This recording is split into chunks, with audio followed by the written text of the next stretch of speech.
اپنے اندر یہ آگ اور غصہ صحیح وقت کے لیے بچا کر رکھو۔ ان لوگوں کو ان کی منہ مانگی رقم دیں گے، اس لیے ہمت رکھو۔ انیس نے اسے جو تاکید کی اس پر ارشیا بھی 100% متفق تھی۔ فجر کو کل رات سے ایک نجی کمرے میں رکھا گیا تھا جہاں 2 خادمائیں اس کی خدمت میں مصروف تھیں۔ ابھی بھی اس کے پاس بیڈ پر رات پہننے والے کپڑے اور زیورات کا تھال پڑا تھا جسے دیکھ کر وہ خون کے آنسو بہانے میں مصروف تھی۔ شدید برا روئے جا رہی تھی۔ میرا دل درد کر رہا ہے سر۔ انیس کو اثر کے لہجے سے تکلیف پھوٹتی محسوس ہوئی۔ یقین رکھو کہ اس درد کا علاج بھی آج ہی ہوگا۔ انیس نے اسے بھرپور حوصلہ تھمایا۔ ارشیا بھی 2 قدم آگے آئی۔ اثر تم کر لو گے، مجھے تم پر پورا بھروسہ ہے۔ میرے پیارے بھائی، تم خود کو کمزور مت پڑنے دینا۔ میں اور انیس تمہارے پیچھے بیک بون کی طرح ہوں گے۔ للکار کر کہنا میری فجر مجھے واپس کریں۔ ارشیا کی مسکراتی ہوئی امید افزا تسلی بھی سونے پر سہاگا ثابت ہوئی۔ اثر کے حوصلے از سر نوجوان ہوئے۔ اندر حویلی میں ان 3 غیر متوقع مہمانوں کے آنے کی اطلاع گئی۔ کچھ دیر بعد وہ گارڈ باہر آیا اور اس نے دروازہ کھول کر ان تینوں کو حویلی میں داخل ہونے کی اجازت دی۔ وہ وسیع صحن سے گزرتے ایک بڑے کمرے تک پہنچے جہاں قالین بچھے تھے اور دیواروں پر پرانی تصاویر چپساں تھی۔ کئی طرح کے صوفے دھرے تھے۔ خوبصورت میزیں کمرے کی خوبصورتی کو اور بڑھا رہی تھی۔ درمیان میں بیٹھا وہ باوقار شخص یقیناً اس حویلی کا بڑا سردار تھا۔ عمر رسیدہ مگر آنکھوں میں اقتدار کا غرور بنا غور کیے بھی چبھنے کی حد تک سامنے والے کو دکھائی دے رہا تھا۔ کہیے کون ہے آپ لوگ اور کس مقصد کے لیے تشریف لائے ہیں؟ وہ نجف نامی شخص ان بن بلائے مہمانوں کو دیکھتا قدرے تعجب سے مستفسر ہوا۔ وہ ان کے آنے کے مقصد کے بارے آگہی کا خواہاں تھا۔ مہمانوں کا سنے کچھ لوگ مزید اس جگہ آتے دکھائی دیے جو سب نج سردار کے اہل خانہ میں سے ہی تھے، خاص کر وہ ایک سرد تاثرات والا نوجوان جس کے چہرے پر سنگلاں چٹان سی سختی تھی۔ شاید اسی سے فجر کی شادی ہونے جا رہی تھی۔ حویلی کی عورتیں سب سہمی بھیڑوں سے زیادہ کی اہمیت نہیں رکھتی تھی۔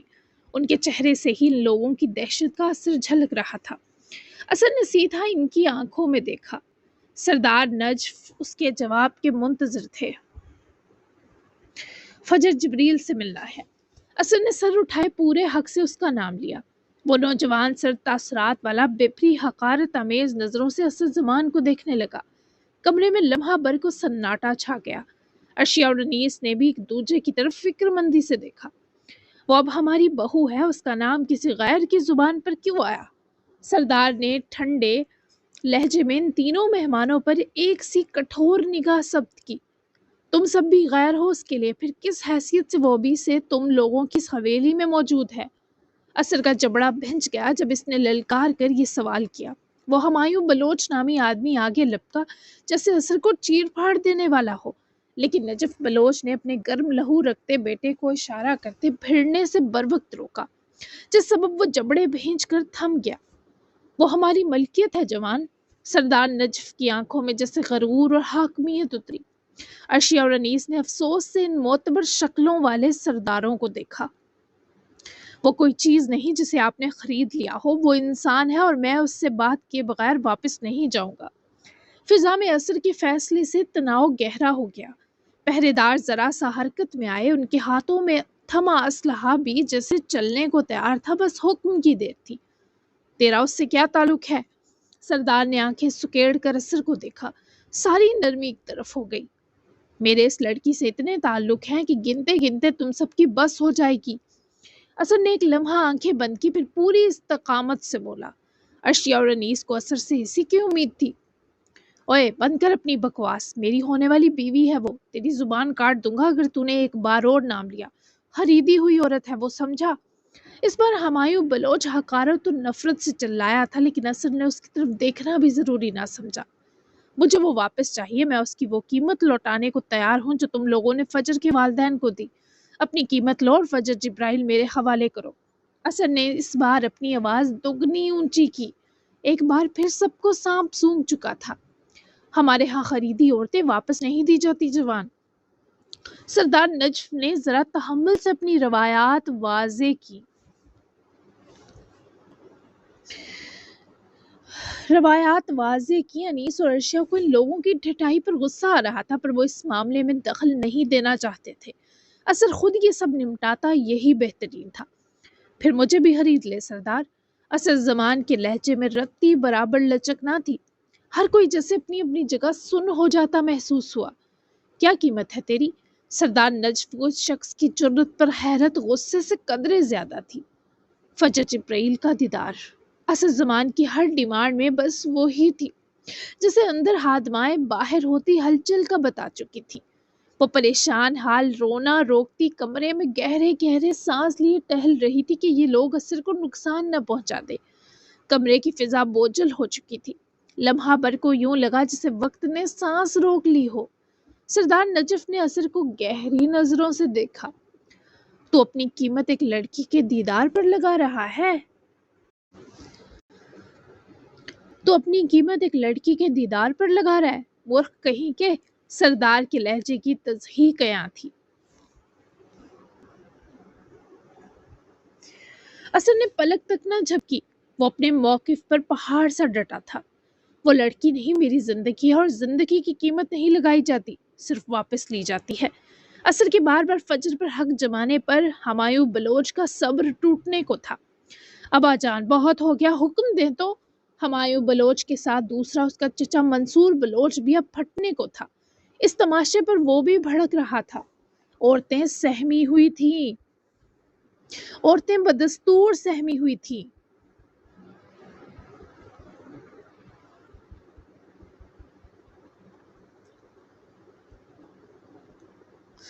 اثر نے اس پدکتے سردار کو ایسی آنکھوں سے دیکھا کہ ہمایوں بلوچ کے رونگٹے کھڑے ہو گئے۔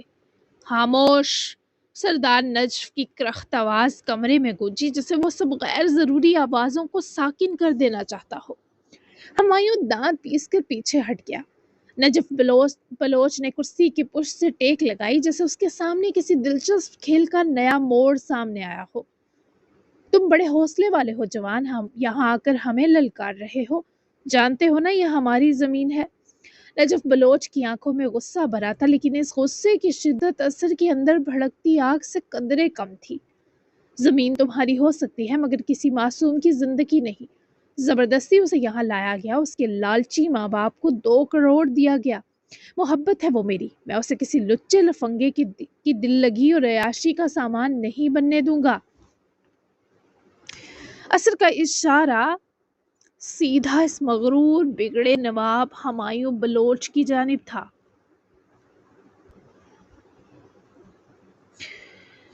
جس کے بارے ایسا اثر کا لہجہ اور الفاظ وہاں اس کے کسی اپنے کو قبول نہ ہوئے۔ پہرے داروں کی انگلیاں ٹریگر پر سخت ہوئیں، مگر نجف نے ہاتھ اٹھا کر اشارہ کیا کہ کوئی حرکت نہ کرے۔ اچھا مان لیا تم اس سے ملنا چاہتے ہو، لیکن اگر وہ خود کہہ دے کہ وہ یہاں اپنی مرضی سے ہے۔ نجف بلوچ کا وار سیدھا تھا۔ وہ اپنی بے عزتی کا بدلہ شانت رہ کر بھی لے سکتا تھا، تبھی بھڑکنے کی سے ضرورت پیش نہ آئی۔ اثر کے چہرے پر لمحہ بھر کو اندھیرا آیا، مگر وہ ڈگمگایا نہیں۔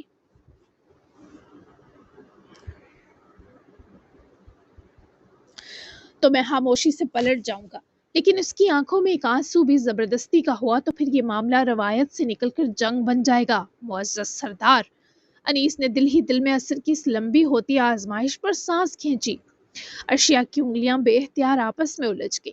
وہ دونوں اثر کے ساتھ تھے، تبھی وہ اتنی ہمت سے ان لوگوں سے بات کر رہا تھا۔ لاؤ اسے، مگر یاد رکھو جوان، یہ آخری موقع ہے۔ نجف بلوچ نے کچھ سوچا، پھر خادم کو اشارہ کرنے کے ساتھ اثر کو وارننگ دی۔ ارشیا اور انیس پر بھی پر امید ہوئے کہ اب کچھ اچھا ہوتا نظر آ رہا ہے۔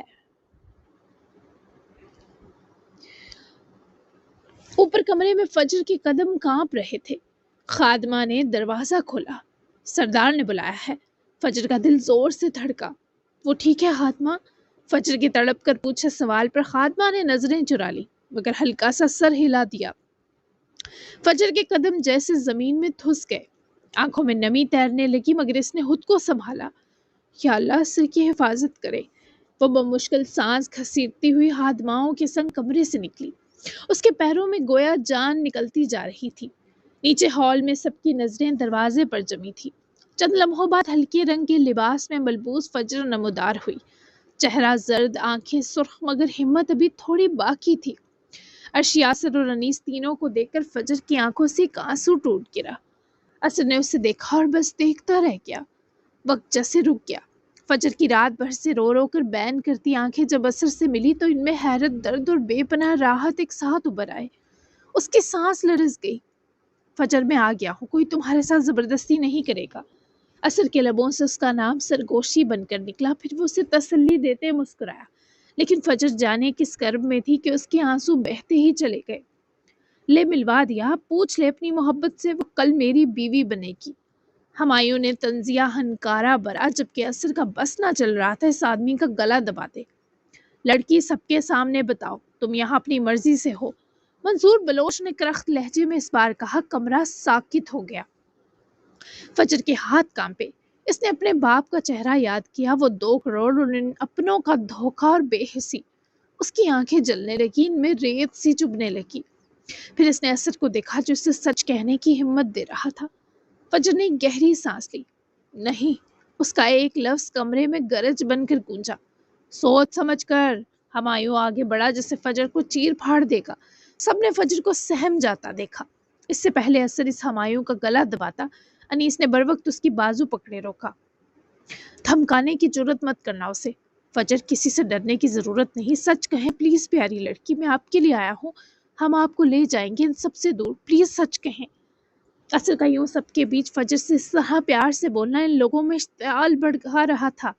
انیس نے بھی احتیاط کے طور پر لائی گن جیکٹ سے نکال لی۔ آپ چلے جائیں یہاں سے، میں اپنی مرضی سے ہوں یہاں، پلیز ارشیا خدا کے لیے ان کو لے جائیں، میں منت کرتی ہوں۔ فجر کے سسکنے اور انکار کرنے پر ہمایوں بلوچ کمینگی سے مسکراتا جا کر فجر کی طرف جس طرح اپنی بازو حائل کر گیا، بس یہی اثر کا دماغ خراب ہوا۔ ہمایوں نے فجر کے گرد بازو پھیلا کر جیسے حصار بنا لیا۔ اس کی مسکراہٹ میں جیت نہیں، زہر تھا۔ اثر کی آنکھوں کے آگے اندھیرا سا چھا گیا۔ ہاتھ ہٹا اس سے کمینے۔ اس کی آواز دھیمی تھی مگر ایسی پھاڑ کھاتی کہ کمرے کی دیواریں بھی سن ہو گئی۔ کیوں؟ اب تو یہ خود کہہ رہی ہے نا کہ اپنی مرضی سے ہے، سن لیا تو نے؟ ہمایوں نے طنزیہ انداز میں فجر کے کندھے کے قریب جھکتے ہوئے اس بپھرے اثر کو مزید آگ لگائی۔ فجر کی پلکوں سے آنسو ٹپکے، اس نے نظریں جھکا لی۔ اثر نے وہ جھکی ہوئی آنکھیں دیکھ لی، وہ انکار نہیں تھا، خوف تھا۔ فجر، اس نے ایک قدم آگے بڑھایا تو وہ تڑپ کر آنکھیں اٹھاتی سرخ ڈوروں سے اسے دیکھنے لگی۔ اگر تم اپنی مرضی سے ہو تو میری آنکھوں میں دیکھ کر کہو۔ کمرے میں سناٹا پھر گہرا ہوا۔ ہمایوں نے اس کی ٹھوڑی تھامنے کو ہاتھ بڑھایا مگر اس سے پہلے اثر بجلی کسی تیزی سے آگے آیا اور اس کا ہاتھ جھٹک دیا۔ چھونے کی جرات مت کرنا۔ اثر کے غرانے پر پہرے دار فوراً حرکت میں آئے۔ انیس نے فوراً اپنی گن نکال کر نیچے کی سمت مگر واضح انداز میں تھام لی، کیونکہ اس وقت وہ سب ہتھیاروں کے نشانوں پر تھے۔ ارشیا بھی اثر کی طرح فجر کے انکار پر اندر تک زخمی ہو رہی تھی۔ کوئی بھی آگے بڑھا تو اچھا نہیں ہوگا، ہم لڑنے نہیں آئے تو مجبور نہ کرے۔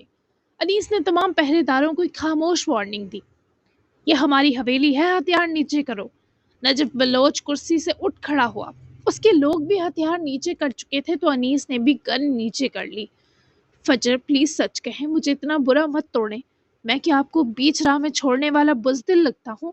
ہمت کریں ورنہ آپ کے انکار کے باوجود بھی میں آپ کو یہاں سے لے جاؤں گا، لیکن پھر ہونے والے خون خرابے کی آپ ذمہ دار ہوں گی۔ اثر نے آخری بار اس روتی لڑکی سے التجا کی تھی۔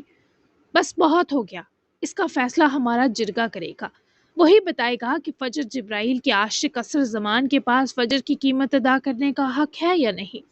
جرگے کا فیصلہ ہم بھی مانیں گے اور تم بھی۔ اب بس کرو یہ سب۔ اس بار منصور بلوچ غرایا تھا اور ستم کے نجف بلوچ بھی متفق نظر آیا، لیکن ہمایوں کے اندر صاف صاف آگ لگی تھی کہ جرگے میں وہ بے وقوف لڑکی سچ نہ اگل دے، اور اگر جرگے کا فیصلہ تمہارے حق میں آیا اور فجر نے خود حامی بھر لی تمہارے ساتھ کی جوان، تو فجر کی قیمت ادا کر کے تم اسے تو پالو گے پر اس کی سزا اس کے ماں باپ سہیں گے۔ اس بار نجف بلوچ بولا، اس کے لہجے اور فیصلے میں رتی برابر لچک نہ تھی۔ جا کر جرگے کے معززین کو بلا کر لاؤ، اب اس مسئلے کا حل پنچایت ہی ہے۔